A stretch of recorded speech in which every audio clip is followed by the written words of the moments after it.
ჩვენ ბევრი რამ ვიცით ბერძნული კულტურის მნიშვნელობაზე და იმაზე, თუ როგორ ემსახურებოდა იგი დასავლური აზროვნების განვითარებას. მაგრამ შეიძლება ითქვას, რომ ბერძნებზე გავლენა მოახდინა იმ სხვა უძველესმა და ეგზოტიკურმა ცივილიზაციებმა, რომელთა ისტორიაც დღემდე საიდუმლოდ რჩება. ასეთ ცივილიზაციებს შორის არის ანტიკური ხანის ერთ-ერთი ყველაზე განვითარებული ცივილიზაცია ფინიკია, რომელმაც ბერძნების მსგავსად დიდი გავლენა მოახდინა მსოფლიოს სხვა ქვეყნებზე. ფინიკიელები ძველი ქანაანის სანაპირო რეგიონში სახლობდნენ. დღეს ამ ტერიტორიას იყოფენ ლიბანი, სირია და ისრაელი. ანტიკურ ხანაში ფინიკიელები ცნობილნი იყვნენ მეწამული ხალხის სახელით. ტერმინი ფინიკიელები მომდინარეობს ბერძნული სიტყვიდან ფოინიკეს, რაც შეიძლება მეწამულ ან მუქ წითელ ფერს ნიშნავდეს. ეს იყო ფერი, რომელიც იმ დროისათვის დიდ ფუფუნებად ითვლებოდა. დაახლოებით ძველი წელთაღრიცხვით 1200 წელს ეგვიპტემ ქვეყანაში მიმდინარე სახალხო აჯანყებების გამო ხმელთაშუა ზღვის აღმოსავლეთ სანაპიროზე ტერიტორიების ნაწილი დაკარგა. ამ პერიოდში ფინიკიამ აყვავება დაიწყო.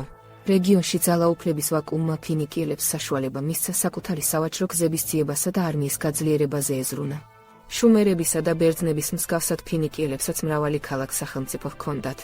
საზღვაო ვაჭრობის განვითარებამ მათ საშუალება მისცა კონტაქტში შესულიყვნენ ისეთ ცივილიზაციებთან, როგორებიც იყვნენ მინოსელები კუნძულ კრეტადან და მიკენელები ბერძნული სამყაროდან. ხმელთაშუა ზღვაზე სავაჭრო არეალის გაფართოების მიზნით ფინიკიელებმა დაიწყეს ქალაქების დაარსება. მათ დააარსეს ისეთი მნიშვნელოვანი ქალაქები, როგორიცაა ტიროსი, სიდონი და ბეირუთი. ფინიკიელებს განსაკუთრებული ადგილი უკავიათ დამწერლობის განვითარებაში.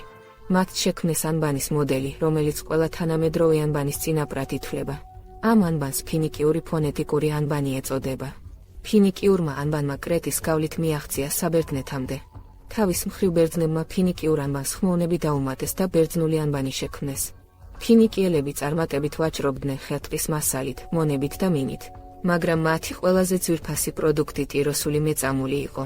ამ ბუნებრივი მეწამული ფერის საღებავს ფინიკიელები ზღვის ლოკოკინებისაგან იღებდნენ. ეს ფერი კი მეტად მოთხოვნადი იყო არისტოკრატთა მხრიდან.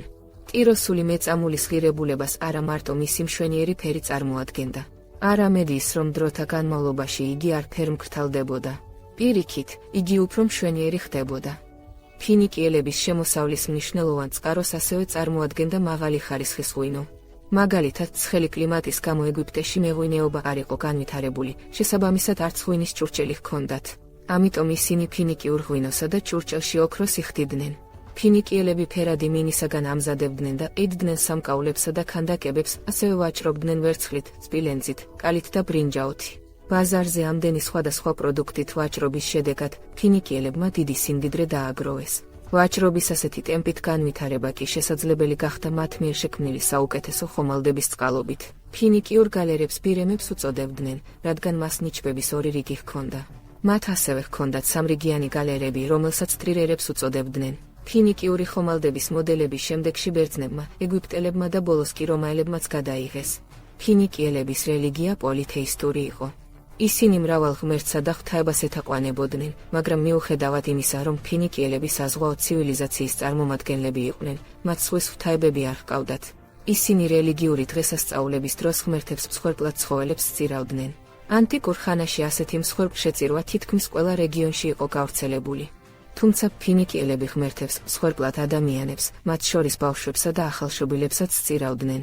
როგორც ვხედავთ, მინოსელების მსგავსად ასეთი დუალიზმი მათაც ჰქონდათ. მართალია ისინი განვითარებულ ცივილიზაციას წარმოადგენდნენ, მაგრამ პრიმიტიულ ჩვეულებებთან ასეთი უცნაური კავშირი მაინც ჰქონდათ. ფინიკიელები საუკეთესო მეზღვაურები იყვნენ და შესაბამისად ხომალდებით შორ მანძილზე ცურავდნენ. მათ ხმელთაშუა ზღვის სანაპიროსა და კუნძულებზე დაიწყეს კოლონიზაციის პროცესი, კოლონიები დაარსეს აფრიკის სანაპიროსა და პირინეის ნახევარკუნძულზე. ფიქრობენ, რომ ფინიკიელებმა მიაღწიეს დიდ ბრიტანეთამდეც, სადაც კელტურ ტომებთან ვაჭრობდნენ. რომის დაარსებამდე 65 წლით ადრე, ჩრდილოეთ აფრიკაში მათ დაარსეს ქალაქი კართაგენი, რომელიც შემდეგში რომის ღირსეული კონკურენტი გახდა.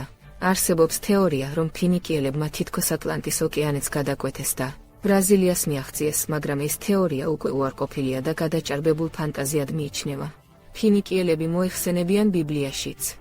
მაგალითად, ყველასათვის ცნობილია პრინცესა იეზებელია, რომელიც ქალაქ სიდონის მეფის ეტბაალის ქალიშვილი იყო.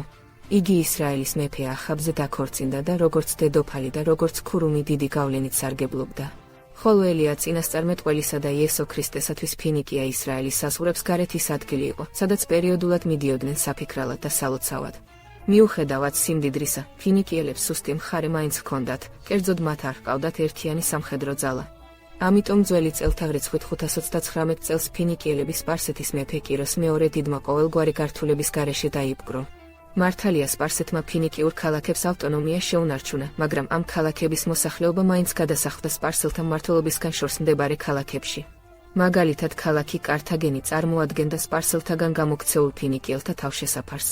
ძველი წელთაღრიცხვით 332 წელს ალექსანდრე დიდმა დაიპყრო ფინიკიური ქალაქი ტიროსი. ალექსანდრემ დიდი სიმკაცრე გამოიჩინა და ქალაქის 2000 მოქალაქის, მათ შორის სპარსელების და ფინიკიელების სიკვდილით დასჯის ბრძანება გასცა. ამ მოვლენებიდან მალევე ფინიკიური ცივილიზაცია თავისი ისტორიული სამშობლოდან გაქრა. რადგან იმ დროისათვის ამ უძველეს რეგიონს უკვე ბერძნები და ეგვიპტელები მართავდნენ. კართაგენი კი განაგრძობდა განვითარებას და აყვავებას, თანდათან იზრდებოდა მისი მოსახლეობა. იგი ქმნიდა საკუთარ უნიკალურ კულტურულ იდენტობას. ამ ქალაქის მოსახლეობა საკუთარ თავს კართაგენელს უწოდებდა, თუმცა ფინიკიურ წარმომავლობას უცილობლად ინარჩუნებდნენ. ახლა დაგემშვიდობებით მეგობრებო. საიდუმლოებებით მოცული ცივილიზაციების შესასწავლად მომავალ ვიდეოში აუცილებლად შევხვდებით ერთმანეთს.